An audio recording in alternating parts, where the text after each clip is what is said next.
Karena kasih-Mu menjangkau setiap kami. Tuhan, biarlah pagi ini Tuhan kami boleh menikmati sukacita karena kasih Tuhan yang berlimpah bagi kami. Tuhan, dan biarlah pagi ini Tuhan kami juga menerima perkataan Tuhan. Oh Tuhan Yesus, supaya perkataan-Mu ini Tuhan yang adalah perkataan yang roh dan hayat bisa membawa kami Tuhan menerima hayat-Mu berlimpah itu Tuhan, supaya kami menjadi bagian orang-orang yang mengalirkan apa yang berlimpah di dalam kami Tuhan. Tuhan berkati kami Tuhan, supaya kami menjadi hamba-hamba yang pergi Tuhan untuk memberitakan Injil-Mu. Terima kasih Tuhan. Amin. Sampai hari ini kita masih tetap hidup di dalam kasih Tuhan. Kidung tadi mengatakan kasih Tuhan tidak pernah berubah. Kasih Tuhan tak pernah berkurang. Amin. Tetapi yang banyak berkurang adalah kasih kita kepada Tuhan. Nah, saudara-saudari, kalau kita melihat satu bulan yang lalu berita mengenai dorongan Injil kepada setiap kita. Kalau ingat saya tanya lagi kalau ingat apa yang membuat kita harus memberitakan Injil? Seruan dari alam maut. Ayo, ada 4. Apa yang membuat kita harus memberitakan Injil? 1. Seruan dari alam maut. Itu yang kedua itu yang kedua. Amanat habis. Itu yang pertama. Lalu, masa jawab 1 doang? Saudara-saudari, nah ini kita kadang-kadang perkataan Tuhan itu kan hidup yang kekal Ternyata banyak perkataan Tuhan itu gak kekal di dalam diri kita. Kita mudah lupa. Kenapa saudara-saudari? Karena yang kita anggap kekal itu adalah kebutuhan hidup kita. Sehingga perkataan Tuhan itu gak kekal saudara-saudari. Petrus pernah karena banyak orang mendengar perkataan Tuhan yang keras, sehingga murid-murid banyak yang mengundurkan diri. Kemudian Tuhan berkata kepada Petrus, kamu gak pergi juga? Petrus berkata apa? Kemana kamu? Aku harus pergi Tuhan. Karena perkataanmu adalah perkataan hidup yang kekal. Saudara-saudari, Petrus bisa melihat perkataan Tuhan itu hidup yang kekal. Amin. Saudara-saudari, bagaimana dengan kita? Kalau kita melihat tahun 32, terakhir baptis bulan apa, saudara-saudari? Apa itu pesta, saudara-saudari? Berpesta itu menikmati. Tapi, saudara-saudari, orang yang menikmati itu ada buktinya. Tinggallah di dalam aku dan aku di dalam kamu, maka kamu akan berbuah. Tinggal di dalam Tuhan dan Tuhan tinggal di dalam kita, itu bicara kenikmatan. Tapi hasil dari kenikmatan dan bukti dari kenikmatan kita akan Tuhan adalah buah. Jadi hari ini saudara-saudari, kalau kita mau merenungkan, setiap kita itu sepertinya pura-pura menikmati. Kita banyak menjadi orang Kristen yang pura-pura menikmati. Wah, aku nikmat. Tapi kita bisa buktikan loh saudara-saudari, tiap hari Tuhan, tiap sidang kelompok, berapa banyak orang yang berbicara bagi Tuhan? Berapa banyak saudara-saudari? Yang gak dapat duit. Kalau jadi DPR kan enak saudara-saudari, duduk diam datang. Kalau kita bersidang gak dapat apa-apa saudara. Tapi luar biasanya kita apa? Tetap bersidang. Saudara-saudari, tadi dikatakan bahwa kasih Tuhan itu tak berkurang. Amin. Yang kurang itu apa? Kenikmatan kita. Saudara-saudari, pagi ini saya mau mengajak saudara-saudari melihat siapa kita, saudara. Siapa kita? Saya beri judul berita ini adalah bagaimana kita ini sukses mendapatkan orang dosa. Bagaimana sekarang kita ini sukses mendapatkan orang dosa? Saudara-saudara, kalau kita melihat udah 9 bulan ini tidak baptis, itu artinya kita tidak menghasilkan buah. Kalau yang berdagang 9 bulan nggak dapat cuan, sebetulnya masih terus dagang nggak, saudara? Bangkrut, saudara. Bangkrut. Padahal tadi dikatakan kasih Tuhan itu tidak berkurang. Amin. Tidak ada yang kurang di dalam kita. Kasih Tuhan makin berlimpah. Amin. Makin berlimpah. Tetapi saudara-saudara, kasih Tuhan ini bisa dibuktikan dengan kita menghasilkan. Saudara-saudara, banyak ya orang menikah. Ya, sebelum menikah, wah saling mencintai, saudara-saudara. Tapi biasanya setelah menikah, cintanya itu berkurang. Saya bisa bersaksi, saya sudah menikah, ya. Bahkan sudah 22 tahun ini menikah.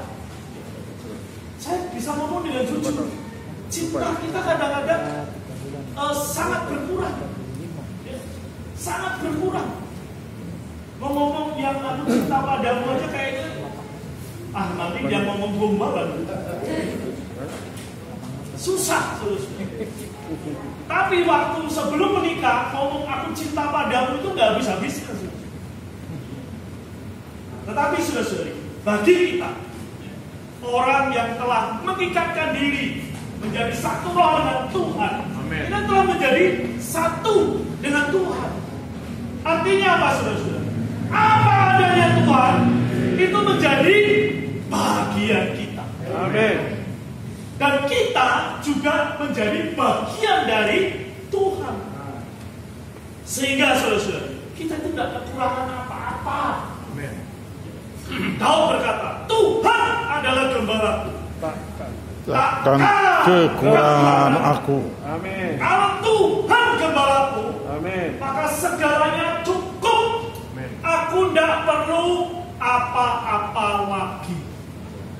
Nah, seharusnya seorang Kristen itu orang yang demikian. Tapi hari ini kita sebagai seorang Kristen lebih banyak apa?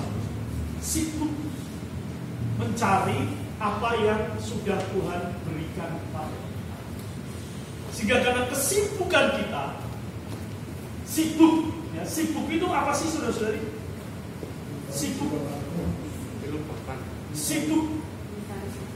Sibuk itu ditarik dari segala arah, ya.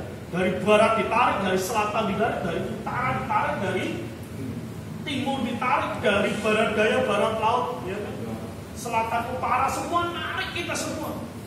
Sampai tidak tahu apa yang kita kerjakan. Harta di surga. Hari ini, saudara-saudara, betul kita itu bekerja untuk mendapatkan uang atau harta. Seharusnya apa? Seperti Paulus bilang, asal ada makanan dan pakaian, cukuplah. Rumah ngontrak tidak apa-apa, saudara-saudari. Sampai hari ini kan masih ngontrak, tidak ada masalah. Dan saya tidak ingin disuruh KPR susunya, udah, nggak usah.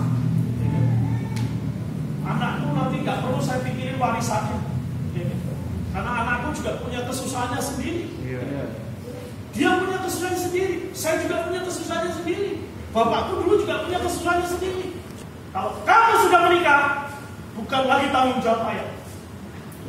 Kalian sudah menikah, beres. Terserah. Kalian mau balas budi mau enggak, saya enggak pikirin. Ya. Saudara-saudari, maka saya enggak perlu memikirkan besok anak saya punya rumah apa enggak, ya, punya mobil apa enggak, ya, punya apa. Udah enggak perlu pikirin. Karena kalau saya pikirin, ruwet, saudara-saudari. Saya untuk Tuhan. Amin. Kenapa, saudara-saudari? Langit diciptakan untuk Manusia. bumi. Bumi diciptakan untuk manusia. Manusia diciptakan untuk Tuhan. ya, untuk Tuhan. Betul kita sebagai seorang tua bertanggung jawab kepada anak. Amin. Betul sebagai anak bertanggung jawab kepada orang tua. Amin. Hormati orang tua, betul. Maka kita mungkin suami istri bekerja dengan keras, mencari uang, betul. Itu betul. Tetapi saudara, melihatkah siapa diri kita? 1 ayat yang ke-39. Ini adalah panggilan pertama di dalam Yohanes pasal 1 ayat 39. Tolong. 3, 2, 1. Ia berkata kepada mereka, marilah dan kamu akan melihatnya. Mereka datang dan melihat di mana dia tinggal, dan hari itu mereka tinggal bersama-sama dengan dia. Waktu itu kira-kira pukul. Jadi panggilan pertama kepada kita, pada murid-murid Tuhan adalah marilah, marilah, saudara. Amin. Apa yang terjadi ketika Tuhan mengatakan marilah? Yang terjadi adalah murid-murid datang. Saudara-saudari. Lalu ketika datang dikatakan hari itu mereka tinggal bersama-sama dengan dia. Saudara-saudari. Tuhan berkata marilah. Amin. Dan kenyataannya hari ini kita telah beroleh selamat. Amin. Kita telah mendapatkan Tuhan. Lalu Tuhan dan kita tinggal bersama-sama. Amin. Tuhan di mana, saudara-saudari? Di dalam roh kita. Amin. Roh itu bersaksi bersama-sama dengan roh kita bahwa kita adalah anak-anak Allah. Saudara-saudari, maka Tuhan dan kita tinggal bersama. Puji Tuhan. Bukan kebetulan kalau kita hari ini telah dipanggil marilah. Amin. Dan kita telah datang. Inilah panggilan pertama. Kita baca satu ayat lagi di dalam Matius pasal 4 ayat yang ke-19. Kata yang sama ya, ini di awal ministry Tuhan ya. 3, 2, 1. Yesus berkata kepada mereka, Mari, Ikutlah aku, dan kamu akan kujadikan penjala manusia. mari. Amin. Sekali lagi, Tuhan memanggil murid-muridnya, mari. Amin. Waktu itu muridnya sedang ngapain, saudara-saudari? Menjala ikan. Sudah membereskan jalannya karena dapat ikan banyak. Tapi Tuhan mengatakan mari. Maka mari itu artinya datang. Amin. Murid-murid datang kepada Tuhan, mendapatkan Tuhan. Maka Tuhan mengubah tujuannya. Bukan lagi cari ikan, tapi menjala manusia. Menjala manusia. Saudara, ini adalah panggilannya. Jadi siapa yang dipanggil, saudara-saudari? Kita. Coba jangan kita. Siapa yang dipanggil, saudara-saudari? Saya. Siapa yang dipanggil, saudara-saudari? Saya. Ya.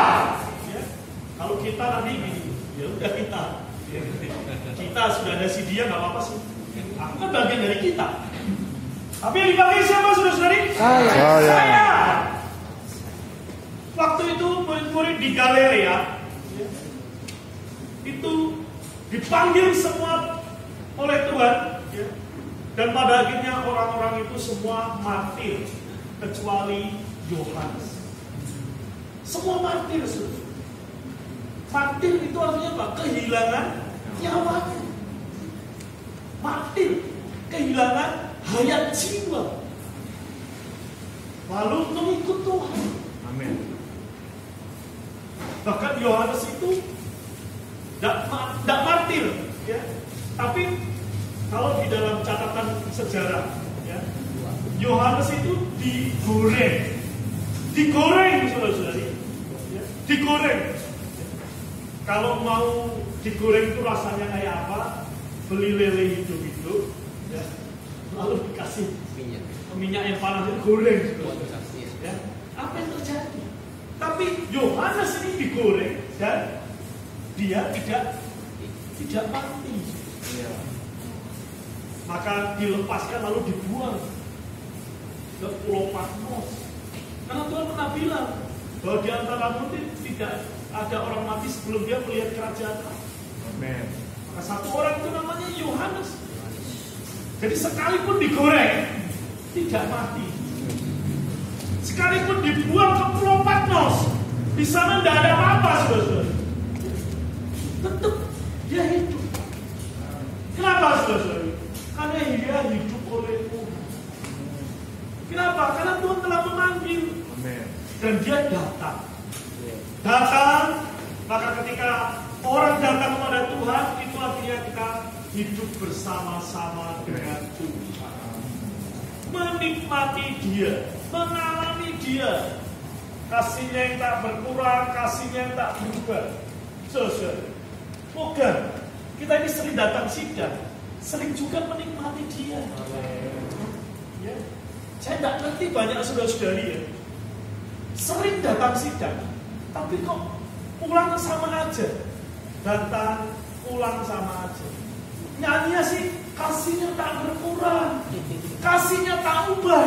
Amin. Tapi pulang juga tak berubah. Sepertinya kita kekurangan kasih. Saudara, kasihnya tak berkurang, kasihnya tak ubah. Kasihnya unggul, menang atas segala sesuatu. Kasih itu apa? Melepaskan kita dari ketakutan, dari kekhawatiran. Saudara, moga kita betul-betul menjadi orang yang datang dan menikmati. Udah bertahun-tahun kita beroleh sama, artinya apa, saudara? Ya artinya kita telah menikmati dia. Nah, saudara, itu adalah panggilan yang pertama. Lalu apa perintah Tuhan yang pertama? Kalau panggilan tadi datang, perintah Tuhan yang pertama itu adalah pergi. Itulah perintah Tuhan yang pertama. Pergi. Setelah kita datang, maka Tuhan memberi perintah. Pergi. Setelah Tuhan berkata, marilah, dan kita datang, maka ketika kita datang, Tuhan berkata, pergi. Kita baca ya, di dalam Matius pasal 28 ayat 19 ya. Ya, 19 ya. Amin.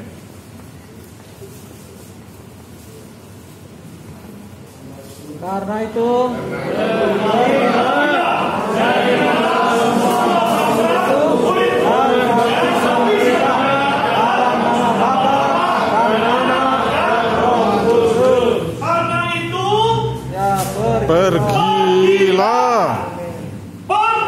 pergilah. Saudara, karena itu pergilah. Ini adalah perintah pertama. Panggilan pertama, marilah. Tentu mayoritas kita sudah datang. Tapi setelah datang, mendapat apa? Mendapat perintah. Pergilah. Kita baca lagi Yohanes pasal 15 ayat 16. Ya. Yuk. Yohanes 15 ayat 16. Amin. Dan kamu yang melihat aku,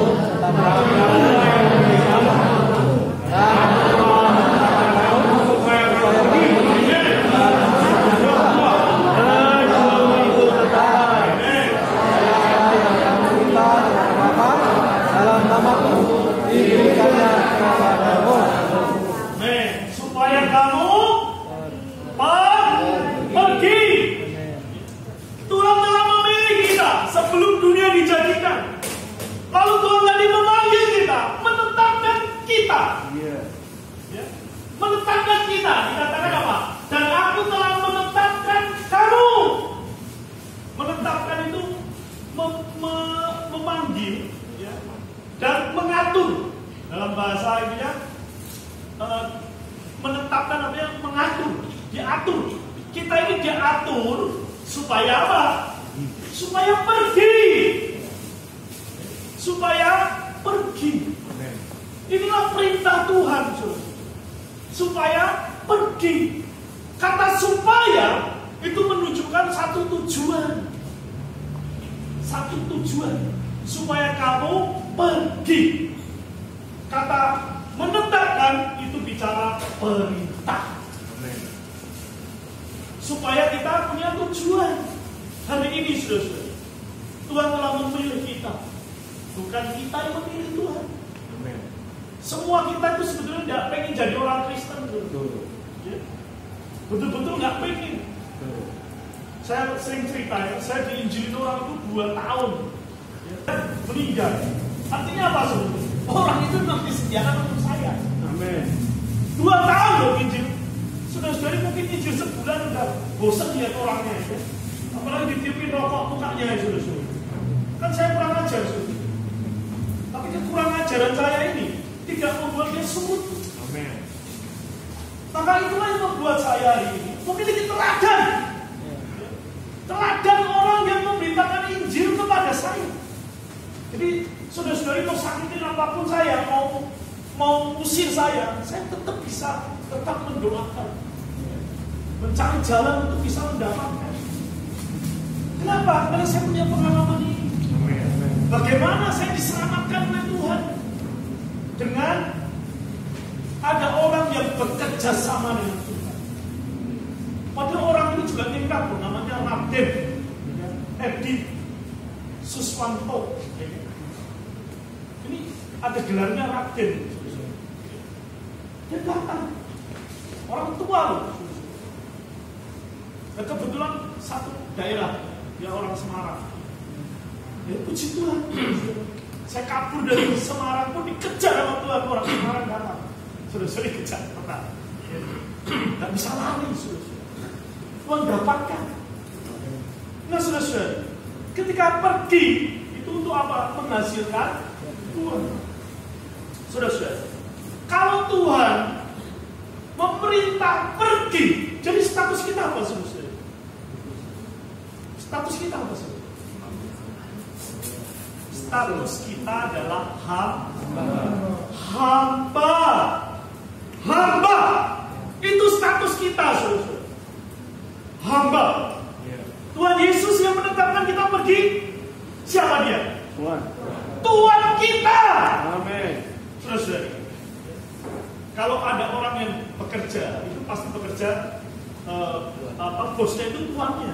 Kalau kita tidak pergi, maka kita ini bangkang. Kita ini pemberontak. Saudara, apa yang terjadi dengan hamba yang membangkang, yang memberontak? Kita bisa melihat di dalam Matius pasal 20.